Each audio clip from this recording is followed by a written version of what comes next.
Let's get straight to the point without wasting your time. The power of our thoughts is the most misunderstood topic on the planet. Everyone has their own philosophies, regardless of what is physics and science say.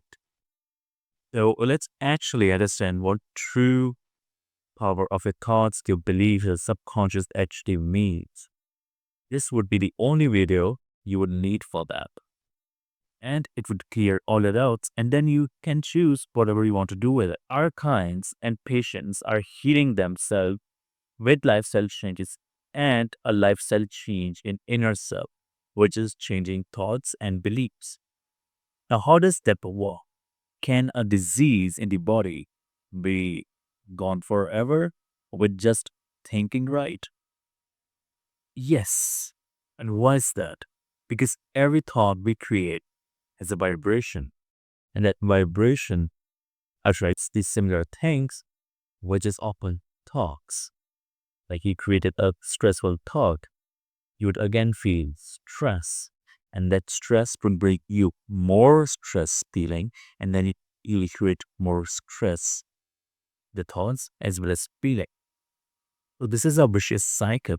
If you do not consciously change it, it would actually eat you up. So if you're constantly stressed, your cells vibrates at that energy. Your adrenal gland is compromised. We today know, and this is backed by science, that stress has effect on each and every cell of our body. There are trillions of cells in our body. And when you stress, every one of them stops their function and they do not function optimally. That is why you sweat. That is why you had reactions. That is why you get irritated. I mean, you do know that when you are stressed, your blood pressure raises. You have a pain in your heart. Some even get heart attack or ischemia. So what really is contributing to the stress? It is our thoughts. It is not the situation itself. It is thoughts. When patients enroll with us, we train them on this. We mind coach them on this, that the situation would be thousands in number. But if you get the equation right on how to face the situation, bring on millions of situations, and you are gonna be all right. You just have to know and have to put the right equation. It's just like a maths exam. If you do not know the right equation, you'll fail. But whatever question may come, if you know the right equation and you use it in that question or particular answer, you will get your right answer and you'll pass. So how are thoughts creating our reality? Now we know that thoughts are vibrations and all. When we create a thought, we work on it like a command or on a programming. It's a belief. Let's say I have a belief that I do not trust people. This is an imaginary belief. And I live with it. The life for me, could you imagine what it would be like? I think it would be very miserable. Because even if I came across someone who could be trusted, although my trust and everyone's trust, our trust is not dependent on other people, it is dependent on us. But let's just say that someone's trustworthy and I give them something. Now I'm creating doubts. Will they give me this back? When will I receive it? Have they gone out? Are they gonna, do something bad to me? Are they gonna betray me? At this point, I'm constantly creating negative thoughts, which will go in pattern, and it would start creating a groove on me, a habit, where I will not only create doubts in this particular situation, but in every situation I come across. I know a person who knows another person who had a habit of creating doubt and not trusting anyone. My friend was so constantly drained out of their energy when they were in company of that because the other person who was not able to trust anyone constantly kept on saying that I cannot trust them, I cannot trust you, even what you are saying, I'm gonna take 50% of this as the truth. It's not to harm you only. It's not gonna harm others. And this, we know by science now, this would manifest actually into your reality and create a disease anywhere. That is why people have blockages in particular region. And that is why Reiki healing or pranic healing help them. But it is not addressing the root cause. Yes, you do go to your Reiki healing, amazing practice. You do go to your pranic healing, again, done. But here's the root cause. What is the root cause of it? Even some people go for oral cleansing. Now, this is again a good practice to do, But let's suppose you're on a detox and you get back again to junk food. So what is the net outcome of it? Your body is going to again accumulate toxins and then you'll need to go to detox again. Why don't you and why can't you just integrate in your lifestyle that you can detox your mind every day? Keep it lighter and it starts with thought. So now we know the placebo effect.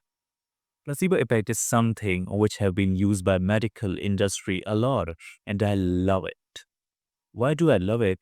Because it works. I mean, it is just belief and it works wonders.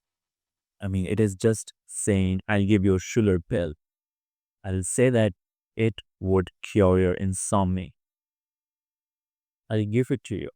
And you're gonna take it, thinking that I have my deep rest today. You take it, although it's a sugar pill and you do not know that it's a sugar pill. I know that it's a sugar pill and I'm still giving it to you, saying that it's a pill which we can give you deep rest.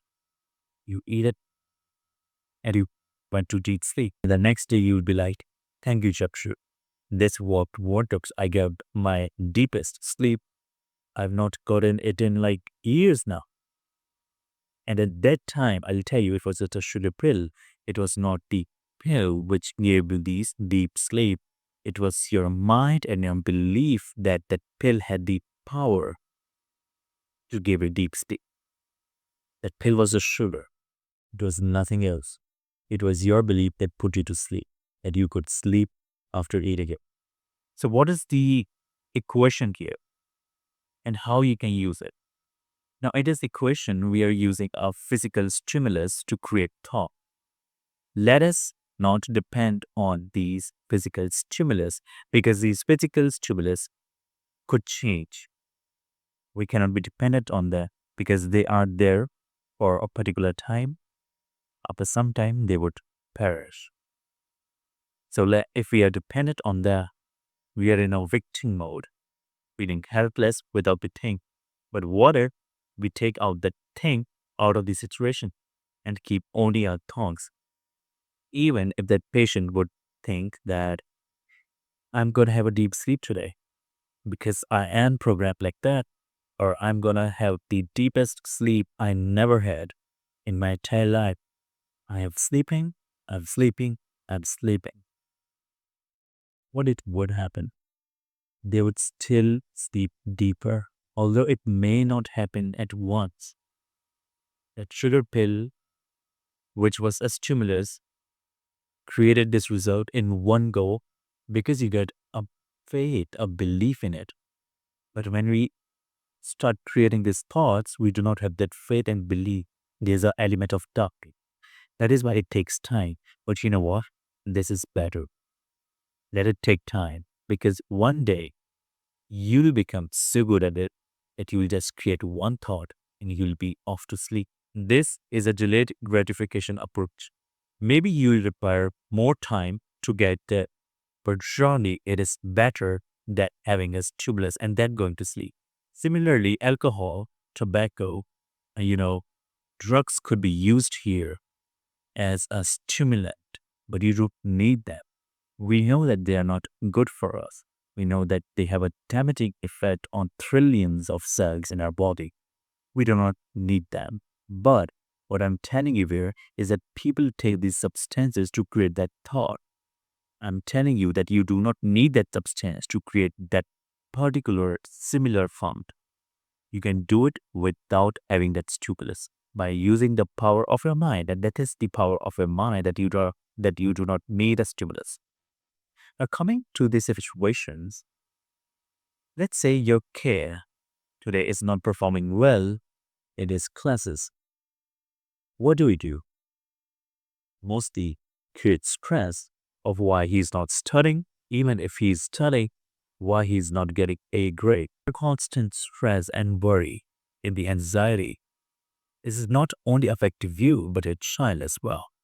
Let's first see how it is affecting you. When you stress, again, your sympathetic system and your parasympathetic system both are not at harmony. They react to it in a very, very imbalanced manner. And what is that? When it's constantly stressed, or do you feel? You feel bad. That is the biggest indicator of that you should not stress. But still people think that it is normal to stress. Structure's mad say that if your kid is not performing well, don't stress. Oh, he don't know what to take. Maybe. But are you getting result when you stress? Does your kids start to perform better when they start stressing? No, they don't. What is needed? Power. The power to change. Your kid, your children knows that he should score better. We don't need to be, reminded of you need to score better or do that. Everyone knows everything. What they need is power. That power comes from our thoughts because our thoughts are vibrations.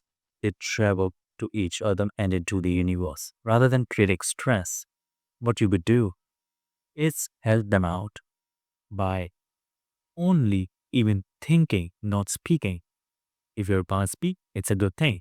But even thinking that they are gonna get better result, they are studying very well. All right, they have not scored right now, but I know their potential. They are good at studying. He loves to study. She loves to study.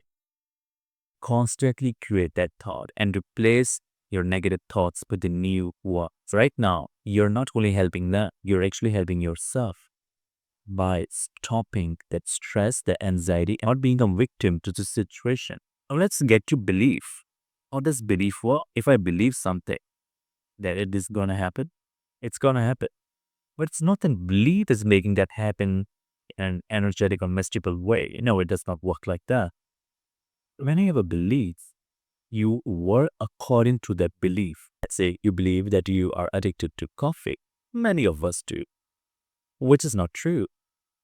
But if I think that I am addicted to coffee, what I'll be thinking about? Also be that coffee. I'll be searching on the net about coffee. I'll go to these stores and what I would see there, coffee. What I would want to smell, the aroma, coffee. My reality, just coffee. Now I think that I'm addicted to coffee, although I'm not in reality, but not in the reality. But even if someone thinks they're addicted to coffee, in their reality, it is not true. Because even saying that I'm addicted to coffee, say that I like coffee, because saying that I am addicted to coffee, oh, you do not know the power of words that not it is. So someone's addicted to coffee. Now what they'll believe is that if I do not get the coffee at 4 p.m., my head starts aching. I had this woman who was addicted to tea. Now she needed her tea at 4 p.m. in the evening. One day she was very busy. She didn't realize that it was past 4, it was 6 p.m. She reached her purse and she was like, holy heavens, it's 6 o'clock. I have missed my evening tea and my head is paining now. Her head was paining before she knew that. She did that because her body got signal. Her body got accustomed to that pain, that signal of not receiving that copy. Was it coffee real? No, it was a thought she created at that time. So we need to understand, if you believe something, you're going to walk towards it like that. It's not just some mystical thing that's happening. It is how you look at it. It's how your perspective change to things. Manifest your health. And that is the biggest gift of our thoughts. How do you manifest? Creating thoughts that I am healthy, I'm healed. If your diabetes, give the particular figure of your blood sugar. If you have high blood pressure, again, high cholesterol, again, eczema, my skin's beautiful. My skin is glowing. My skin is healthy. Psoriasis, same. Oh, you have a kidney stone. I do not have kidney stone. Well, this is part to start. My kidneys are completely healthy. I am healthy. Visualize. Visualization works wonder. Visualize that kidney stone passing out from your urinary tract, whatever you want to visualize it as. This works. It's not something that you doubt it. I mean, time is gonna pass any years. Experiment with it and see if it works for you or not. You can reject it at first and not get the benefit. Or you can experiment with it. If it did work, reject it. Or you can have it, experiment with it, abuse it for better your life and the one you love. Now for this, and this is very interesting. This is a scientific research, and there was two groups which played piano. Now the one group played piano for 2 hours physically, and the other group who played piano for 2 hours in their mind, visualizing their fingers. How would they play the piano? You know what the scientists found? That both of these groups had a similar increase in the same part of the brain, and they concluded that our brain cannot differentiate what's real and what's not. And this is why visualization works, and this is how you can use your brain to reprogram yourself, to reprogram your body, to heal yourself. Look at this example. If you look at this study, if you look at this experiment, it gives us so much. I mean, science is giving out us so much. There's quantum physics, there's the power of mind, there's so many things. You just need to be integrated rightly. And when you actually study this topic, what actually happened here? The two group was doing piano physically. Let's keep that aside because they were doing physically and we are very, accustomed to that. But the one who played it in their mind with same finger movements, they recorded the same habit of how you would play in reality, in physical. They didn't even play it in a physical manner, in a physical way. It was all in the mind. So even when you think, worry about someone, even in the mind, even if the thing hasn't happened there, you create a groove on yourself.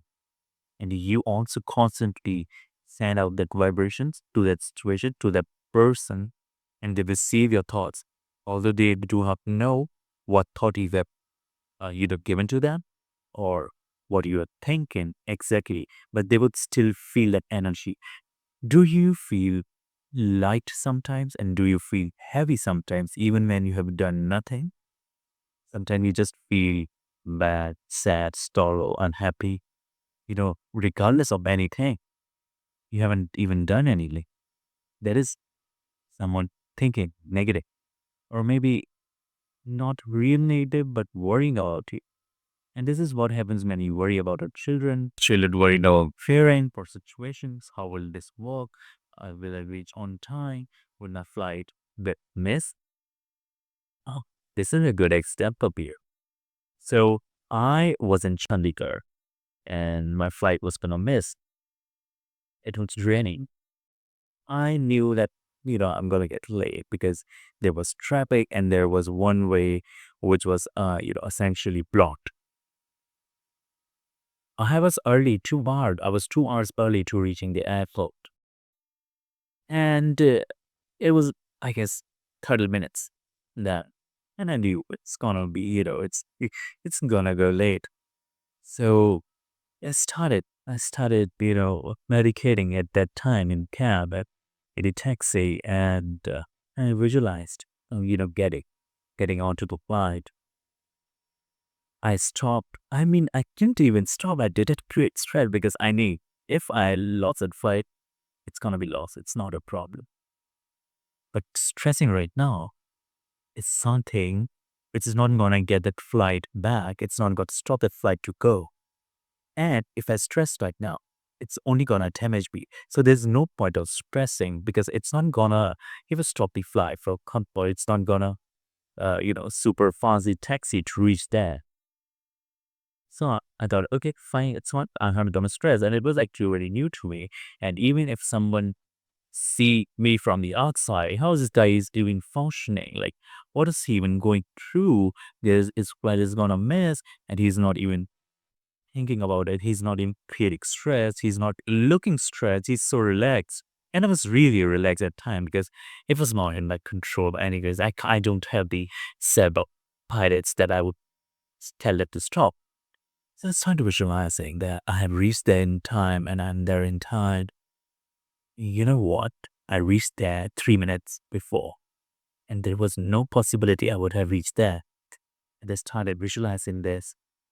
I started off the taxi and there was water all over the floor and I had luggage. I had a big, big bag of apples to be taken home at that time because I love organic grown apples. And so there was a farm in Himachal and I was coming from there.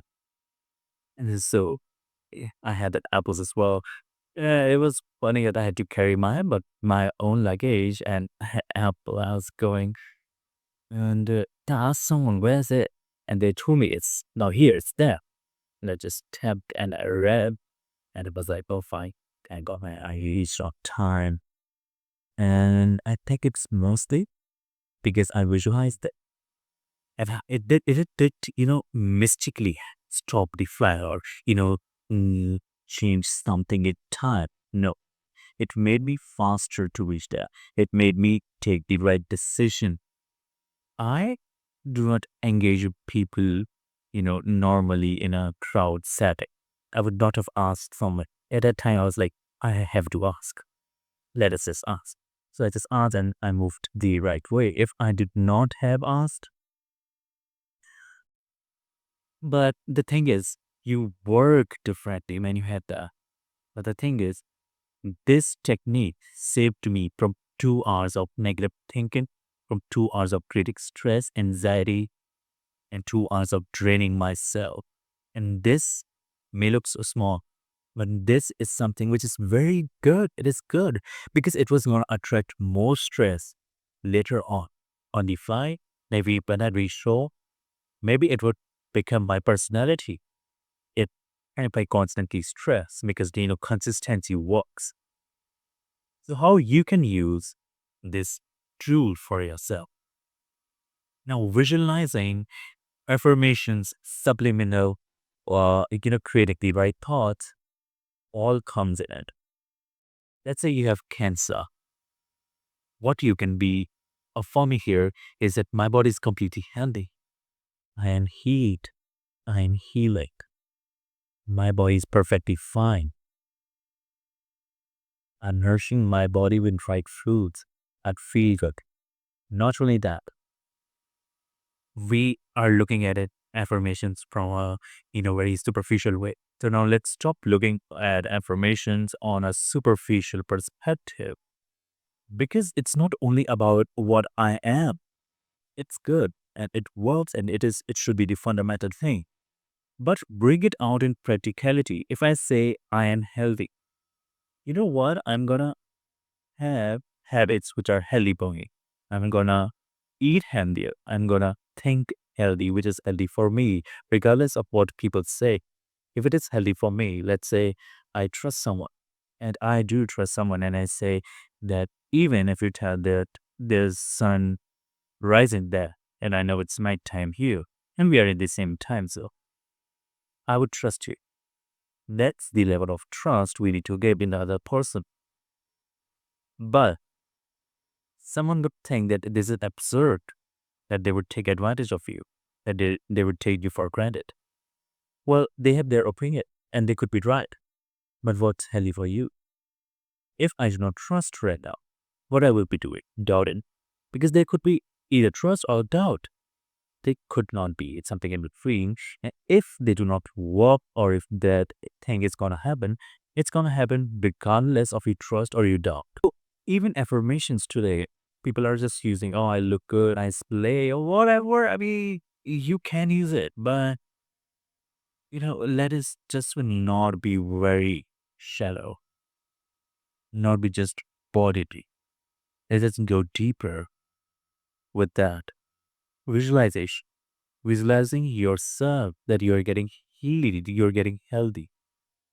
Now you can visualize, you know, going out, feeling so healthy, meeting people, your family with your reports and showing you're healthy, you feeling healthy. That feeling matters more than some reports.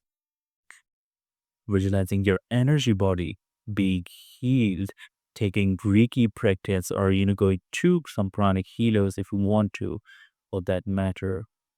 But visualization is something which you need to do for yourself because it's your thoughts which create your reality. It's not their thought creating your reality. Their thoughts can only influence you to create another thought, but that could be a stimulus, but they cannot give you that visualization to happen automatically. So it's just like you going to a doctor and he gives you a medicine. Now, yes, you went to the doctor to know how to heal, but you have to take that medicine, not the doctor. That is how it works. And again, you have subliminals. I mean, I do not trust subliminals which are online. You can create on your own. Subliminals are just, affirmations which you hide from your subconscious mind by playing it with some tunes or some music. They are integrated. So there are affirmations playing, but there's some tunes so that you do not reject what has been said. And then there is positive self-talk. I would make a video on this of positive self-talk, but today just let us talk about this in a small, precise manner that most people today are having negative self-talk and they don't want to live with themselves because of that. Just replace that negative thoughts with a positive words. Even if you feel that is a lie, speak up. Tell yourself a lie for that time being because that lie is going to become your reality soon. This is how it works. Figure that it's the law. You think, you create, it happens. And it is true. It's not that you created, oh, I have a Ferrari. You won't get a Ferrari like that. It's just absurd. It's just stupid. Use a common sense here, what we are talking about. Let's not go to that. But positive self-talk is only replacing your negative self-talk with positive thoughts. If you think I cannot do it, think I can do it. This is a positive self-talk. Even if you think that that I'm lying to myself, that that situation or that thing is really bad, it's okay. It's fine. Taking that I cannot do it is actually training. Is actually taking power away from you. You need to be empowered at this time. So give power to yourself. You don't have to go anywhere to get this power. Give it to yourself. You don't have to go to a saint, to even temples, to beg for mercy from people or telling people to pray for you. Do it for yourself. It's your vibrations, your thought can affect you more than theirs. That is it for this video. Thank you for watching.